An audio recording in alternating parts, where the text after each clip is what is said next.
সুপ্রিয় শিক্ষার্থী, আজকে তোমাদের জন্য একটা ট্রিক্স নিয়ে আসলাম অঙ্কের। আমি উপরে লিখেছি ম্যাজিক ম্যান।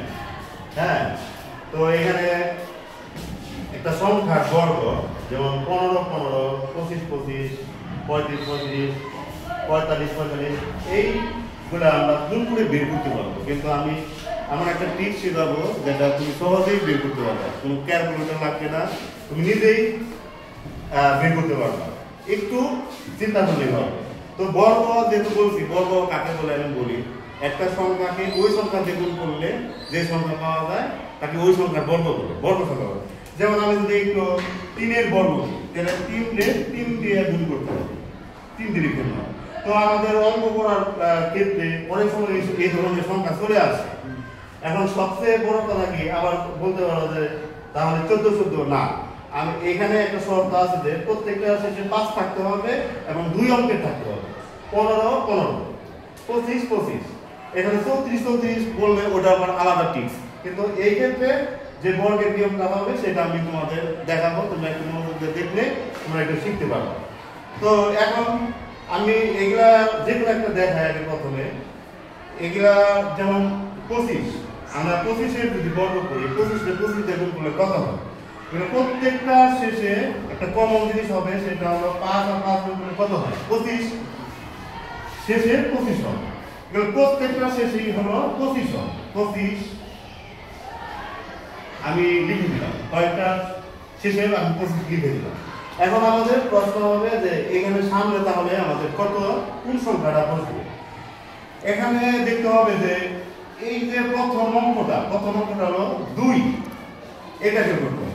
2 এর পরে সংখ্যা কত? 2 এর পরে সংখ্যাটা হলো 3। তার মানে এই 2 আর 3 গুণ করলে কত হবে? 6। এইখানে আমাদের হবে 6। এখন দেখো তো তোমরা করতে পারো কিনা, এটা একটু চিন্তা করো তো কত হবে। আমরা দেখো চিন্তা করো, এখানে 3 এর সাথে 3 গুণ হবে, 3 এর পরে যে সংখ্যাটা আছে 4, তার মানে 3-4 12, এখানে হবে 12। এটা গুণ করলে অবশ্যই 12-25 হবে। তো এরকম করে আমি যদি এটা করতে বলি তোমাদের, তাহলে তোমরা কি বলবো বলো তো, কত দিয়ে গুণ হবে? অবশ্যই 5 দিয়ে, তার মানে 4 আর 5 দিয়ে গুণ করো, 4-5 20। এই যে আমাদের এইটার দাম হবে 20-25। তাহলে এখানে কত হবে বলতো? কত হবে? 6। এরপরে সংখ্যা 6, তার মানে 6 দিয়ে এটা গুণ করি, 5-6 30। তো এই নিয়ম অনুসারে আমরা এরপরেরটা কত হবে? 6-7 42, এরপরেরটা কত হবে? 7-8 56, আর শেষে তো 25 হবেই। তো আমি আশা করি তোমরা সবাই যারা আমার ভিডিওটা দেখতে পাচ্ছো অবশ্যই এটা বুঝতে পারছো। তো আমি এই অঙ্কটা আমি আগে দেখাই, যেমন 25 আর 1-এর পরে হলো 2, এই 2 দিয়ে এই 1-এর গুণ করতে হবে, তাহলে কত হলো? 225। তো এইটা এই দুটো অঙ্ক তোমাদের জন্য হইলো, তোমরা আমাকে কমেন্টে জানাবা যে এটা রেজাল্ট, বাকি দুটো যে রইলো এটা রেজাল্ট কত হবে। এখানে আমার আজকের মতো এখানে আমি রাখবো। সামনের ভিডিওতে আমি আরো তোমাদের জন্য আরো ম্যাথ নিয়ে আসবো। তোমরা ভালো থাকো সেই পর্যন্ত। আজকের মতো।